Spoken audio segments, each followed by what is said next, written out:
From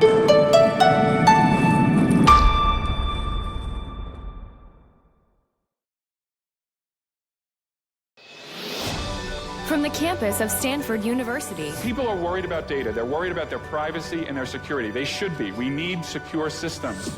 This is the future of everything. But we can't have a system that closes that data off. It is too rich of a source of inspiration, innovation, and discovery for new things in medicine. With your host, Russ Altman.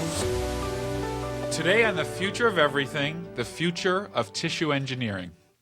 So when we think of medical care, many of us think about doctors giving out prescriptions for medications.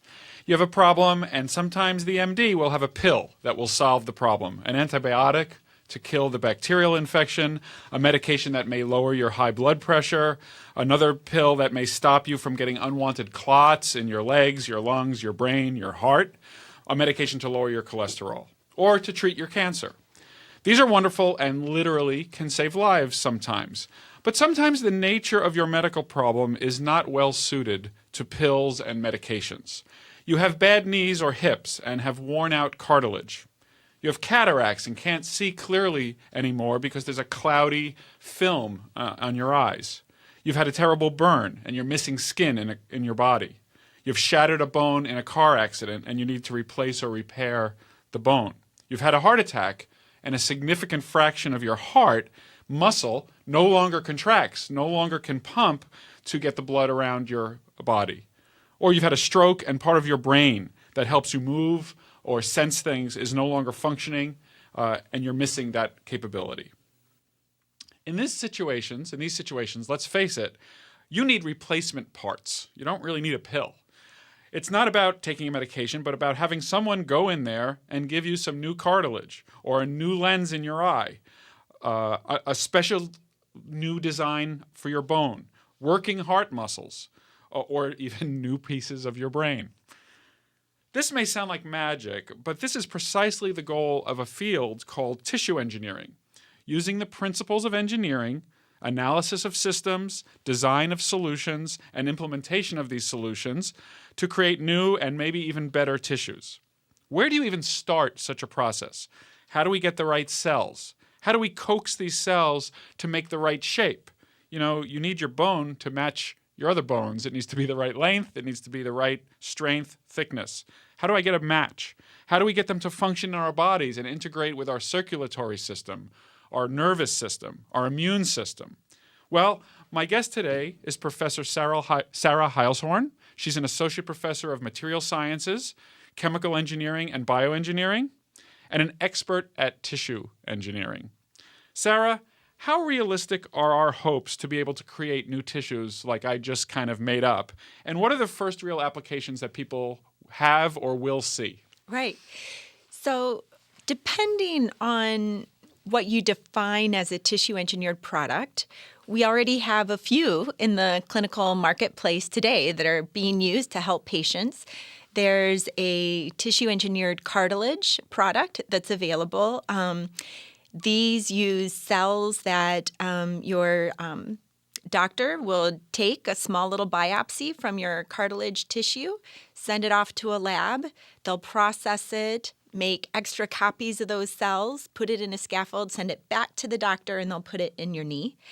So that's one. Will it be the right shape? Like, will it be knee-shaped? So it can be molded and shaped by the orthopedic surgeon.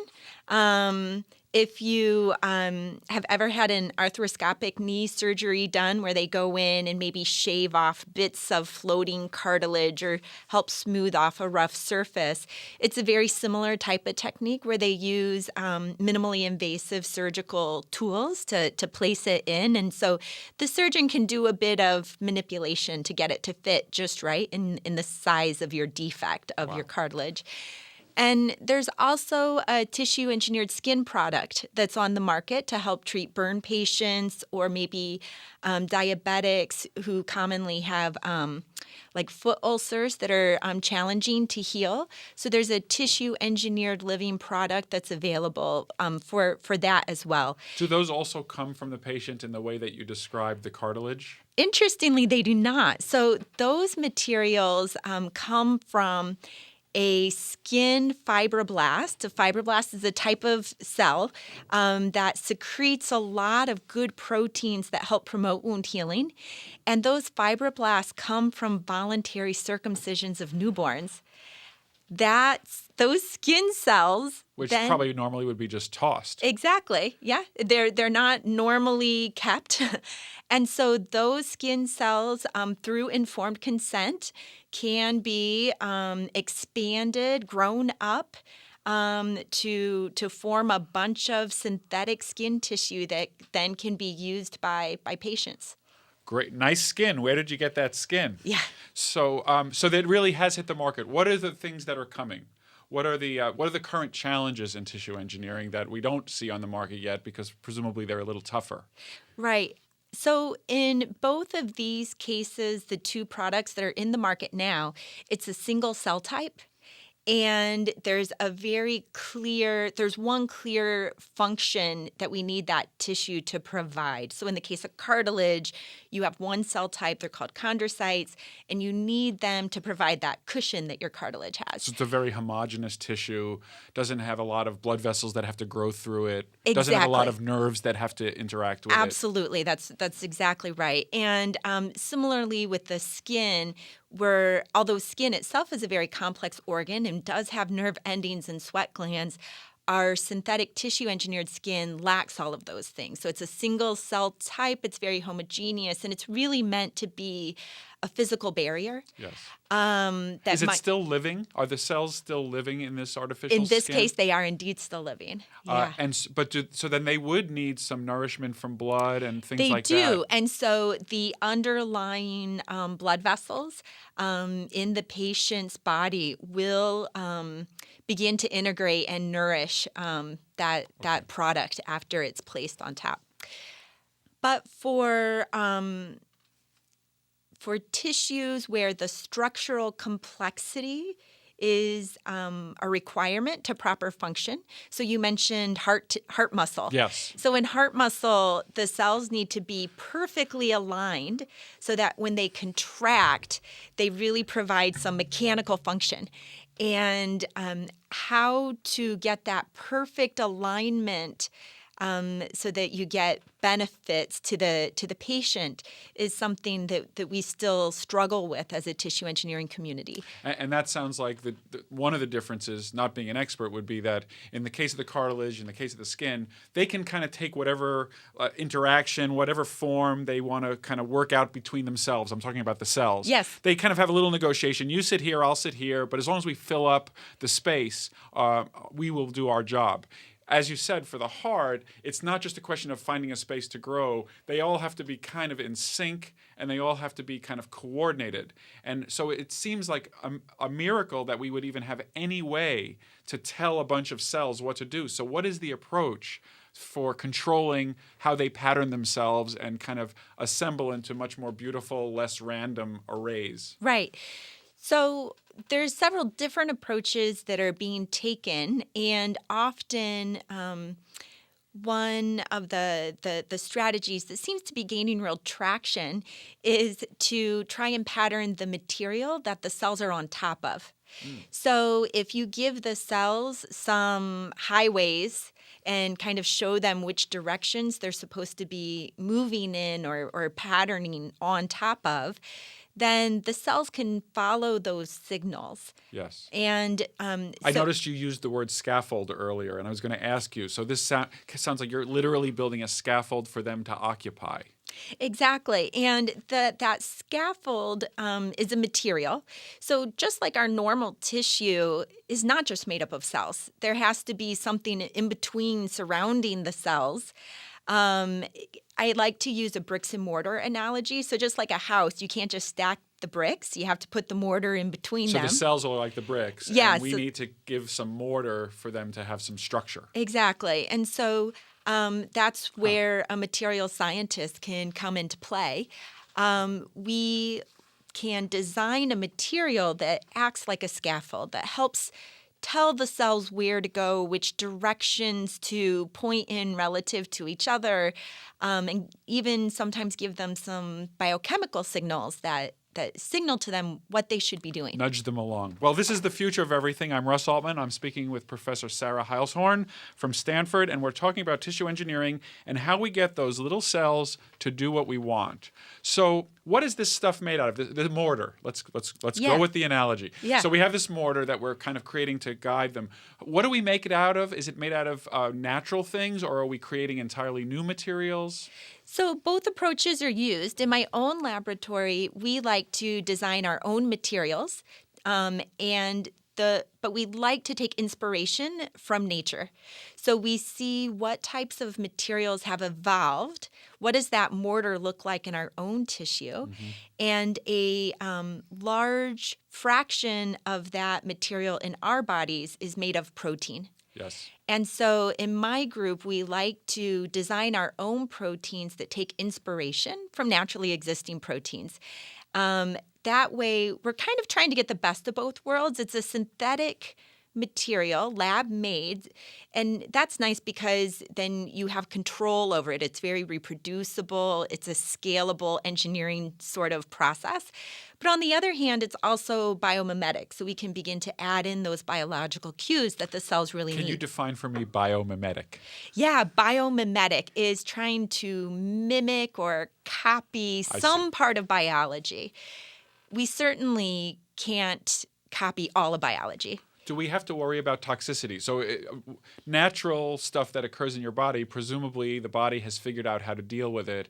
Of course, I think people get worried because if you're saying I'm now creating a novel material that's not found in nature, it's inspired by nature, but do we worry about toxicity? Do we worry that there's going to be a reaction against it, that it could break down into some poison? I don't want to be shocking, but this, of course, is something that somebody might worry about when you're about to put some stuff into their heart. Yes, absolutely. And I would say this is true regardless of what type of material you're using, whether it's a material that we isolated from nature or a material that's fully synthetic.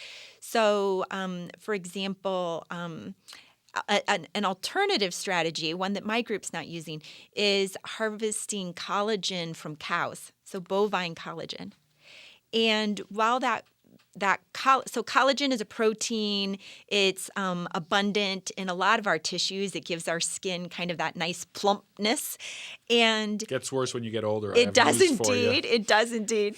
And that cow collagen looks a lot like human collagen, but it's not an exact match.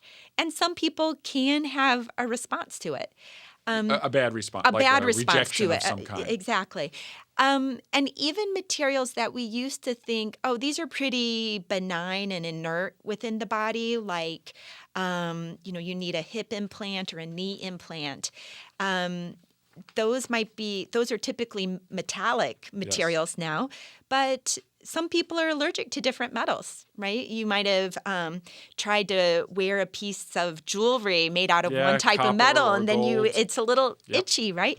The same thing can happen for these materials that we implant inside the body.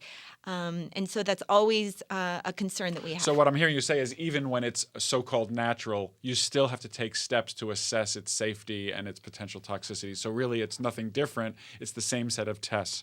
Well, this is the future of everything. I'm Russ Altman, speaking with Sarah Heilshorn about tissue engineering, scaffolds, getting little cells to do what we want them to do. So it's shocking that we haven't said the phrase stem cell in our discussion so far. But when you read about tissue engineering, you almost always hear about stem cells. Can you tell me kind of what is a stem cell and why is it an important player in tissue engineering? Yeah.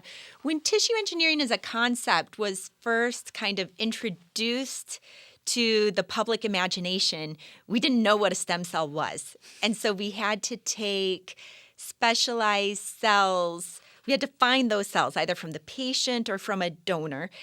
But now we have stem cells as a possible source for our tissue engineered products. A stem cell is a cell that has the potential to become lots of different things. Okay. And so that... So like the egg, or the egg and the sperm together is the ultimate stem cell. Absolutely. Yeah, it has the potential. But there are others besides those. There are. And so stem cells come in lots of different flavors. And some have the potential to become all the cells of the body. That's like your egg and sperm. Some are living in you right now. You have adult stem cells in your skeletal muscles. You have adult stem cells in your bone marrow. You have adult stem cells in your skin. And those adult stem cells that you're carrying around every day, they're doing the job of replacing your tissue as you damage it. If you break a bone, your adult stem cells kick into gear and help replace and regenerate. So it's not that it's all the cells in my skin, but there's a small subpopulation? Exactly. There's a few of them scattered throughout your body. Yep. And in some of our tissues, they continue to work really well even as we age. And in others of our tissues, scientists still don't quite understand why, but they seem that shortly after birth, they kind of our job kind is of done go to here. bed. Our job Exactly. is done They here. go to Good sleep. Luck. Have a good life. We think of them as kind of dormant. They kind of, all right, we're done. So one idea of this kind of new model of tissue engineering is how can we wake those adult stem cells up that are in your body? Can we put in a material that would somehow spark them to go back into their tissue-making function? Because we need a new heart, we need a new eye, and could you please just make us one like you did when we were babies? Exactly. And that would really be the ultimate in matching your tissue with current tissue that you have in your body. So you wouldn't have to worry then about immune rejection or those types of things that we often worry about if you try to transplant an organ from a donor to a patient. So what kind of things are you doing with stem cells these days in your lab? Yeah. So we have two main goals in mind. One is how do you manufacture stem cells? That is, if you have an adult stem cell, how do you make lots of copies of it and keep them still really functional so that they can still do their job? Yes. So more like an engineer's approach, like beginning to think of could we make a little stem cell factory in the lab to make lots of cells? And then the second thing we're really interested in is if you have a bunch of stem cells, how do you get them where they need to go in the patient so that they can actually do their job? So that's about understanding the basic biology of how to coax these. You mentioned also in previous comments about we might use chemical signals to kind of attract them or to get them to move someplace or even change their shape, or it's time to turn into a specialized cell. And so I take it that part of what you're trying to figure out is how can you turn the control knobs on these stem cells to get them to do what you want. Absolutely. And so some people are sometimes surprised, like, what's an engineer doing, a materials engineer like myself? Doesn't sound like a bridge. Yeah, messing around or a piece of rubber. with stem cell biology. But because there are still a lot of unknowns in the fundamental biological science, a lot of what we do is really hand in hand in partnership with more classically trained cell biologists, trying to understand what are those chemical signals, and then how can we design them into our material to really coax those cells to do exactly what it is we want them to do. Well, this is The Future of Everything. I'm Russ Altman. I'm speaking with Professor Sarah Heilshorn about tissue engineering and stem cells. Next, more on SiriusXM Insight 121. Of Stanford University. People are worried about data. They're worried about their privacy and their security. They should be. We need secure systems. This is the future of everything. But we can't have a system that closes that data off. It is too rich of a source of inspiration, innovation, and discovery for new things in medicine. With your host, Russ Altman. Welcome back to The Future of Everything. I'm Russ Altman. I'm speaking with Professor Sarah Heilshorn about tissue engineering and stem cells. And now we're going to turn a little bit to the industry that is emerging. So every day in the news, you hear about people who are proposing to inject stem cells into some part of your body to help you. And this is a huge opportunity for people because sometimes they're suffering from terrible diseases. They have Parkinson's disease. I got a call from my mother. Her friend with Parkinson's disease was wondering, should I inject some cells into my brain to help recover those parts that were lost? Tell us what the status of the industry is, and then we can talk about what people might be able to do to find out what's real and what's fake. Exactly. It's a confusing space right now, in part because each country even is dealing with the process of clinical trials and safety and efficacy a little bit differently.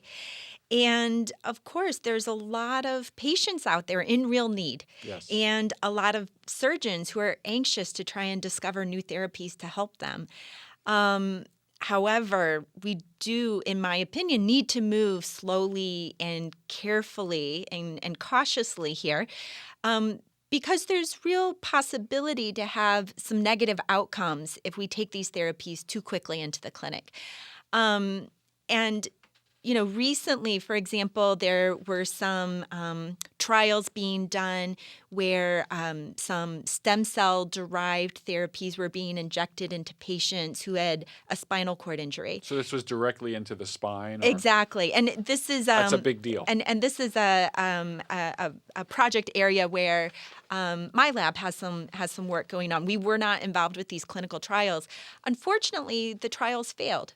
It was ended early, and afterwards, an academic lab took the cells that were being used, that were being transplanted into these patients, and tested them again in some animal models. Yes. And found that those cells actually weren't functional in the animal model.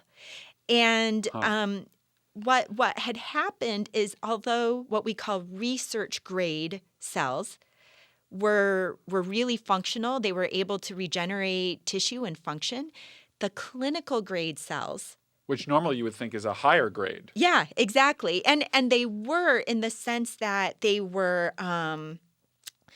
free from contamination with any sort of animal byproducts, right, is basically what you have to do to make a clinical grade cell. More goes into it than that, but sterility is of utmost importance. And so those cells were made with a slightly different process, the clinical grade cells. And it turned out, we don't understand why, but they lost their regenerative function. Right. And to me, that really highlights why an engineer has a role to play here. Engineers are experts at quality control, reproducibility, how to scale up things. And so just because something works in an academic lab doesn't mean necessarily that it's time to go full force into a clinical trial. We still have to carefully understand the steps of how to take this science with immense potential, but now modify the processes in a way so that it still works in a real clinical setting for real patients. Right. So if I understand what you're saying, there was obviously now, in retrospect, there was a critical step in quality control that either they didn't think of or they didn't execute correctly, so that is this cell functional? Is it going to do what we want? They did not adequately check that. And so then, having trials fail is not necessarily a bad thing. We never know the answer. It's why we do a trial. So you never criticize, you try not to criticize a negative trial as long as everything is done possible to kind of increase the chances of success. And then if it fails, it fails. So it sounds like we learned a big lesson here, that you need to do more things before you go into the patient. Yeah, and I don't know that anyone could have necessarily predicted that beforehand. We, as a community, are still learning these lessons, and we thought, if you just take these processes that worked in the research lab and now you do them in a more sterile environment, that should work, seems right? Reasonable. It seems reasonable, and yet we've learned that it's often with stem cell biology and tissue engineering, everything is not as simple as maybe it seems at first glance. This is The Future of Everything. I'm Russ Altman. I'm speaking with Dr. Sarah Heilshorn about the industry of tissue engineering. I would guess that you get a lot of calls from people who want to know, is it okay to get this treatment? I'm thinking of getting a stem cell injection. People who are desperate, people who have terrible illness, and we understand where this impetus comes from. What kind of advice as an engineer can you give them about how to find out if any given treatment is real, has been studied? It's a kind of a wild west out there. It is indeed. And even here in the U.S., there's a lot of controversy about what surgeons and physicians should be allowed to do, what patients should be allowed to do in an elective way. Certainly in some other countries, stem cell transplantation has almost become a tourism industry. There's a stem cell tourism that exists. I would strongly encourage anyone out there listening who's thinking about these things to look very, very cautiously about the stem cell tourism industry. Because there's a lot of overpromise. Would be out of the realm of the U.S. Food and Drug Administration, for example. So they would not be commenting potentially on a foreign treatment that's done in a foreign place. Absolutely. And so there are real potential negative outcomes that can come from injecting living cells into a patient. The first of which would be cancer. So stem cells, part of their immense potential is that they can continue to divide and make more copies of themselves. That sounds familiar. That sounds a lot like cancer. Yes. And so when we deliver these cells into a patient, there's always a possibility that you could have one rogue cell that just keeps dividing and keeps dividing. And certainly within the medical community, the first thing is we want to do no harm. Right. And so there's real concerns there. But even my own father, for example, has had cartilage degeneration, did not want to get a total knee joint replacement with a metallic implant, and was quite interested in trying to use an adult stem cell therapy. And so, yes, I get those phone calls and emails all the time asking me to help evaluate things. It has a complicated interaction because I'm sure, as you know, there's also a lot of these right to try movements that desperate patients, they have some autonomy to make their own decisions. So you can imagine it being a very complicated. Now, should we expect, at least in the U.S., that stem cell treatments that are on the up and up, so to speak, would be FDA approved? Or do we expect that actually some of them that might be very perfectly legitimate but not FDA approved? What's our expectations there? Yes. So currently, I would say FDA guidelines are still evolving on this, as is so often the case in everything from personal data privacy and internet neutrality, all of these things, right? Policy often is slow to catch up with the forefront of the science. Yeah. And I would say FDA policy on regenerative medicine therapies is no different. So there is currently a bit of gray area about if those stem cells were derived from the patient themselves. Yes. So they were adult stem cells from the patient. The patient should have autonomy, is one line of argument, to then try to use those cells back in their own body. Right.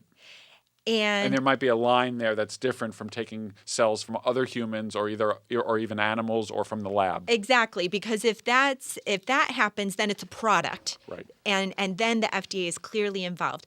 So the gray area is when do cells become a product if they were taken from the patient, but then if they get manipulated in some way. How much changes can you make to them? Exactly. If they get put on a scaffold, if someone gives them some specific chemicals to help them do something a little different, now are they a product? And now does the FDA need to get involved or not? And that's still currently a gray area in the U.S.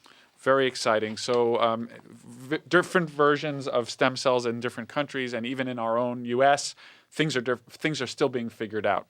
Thank you for listening to The Future of Everything. I'm Russ Altman. If you missed any of this episode, listen anytime on demand with the SiriusXM app.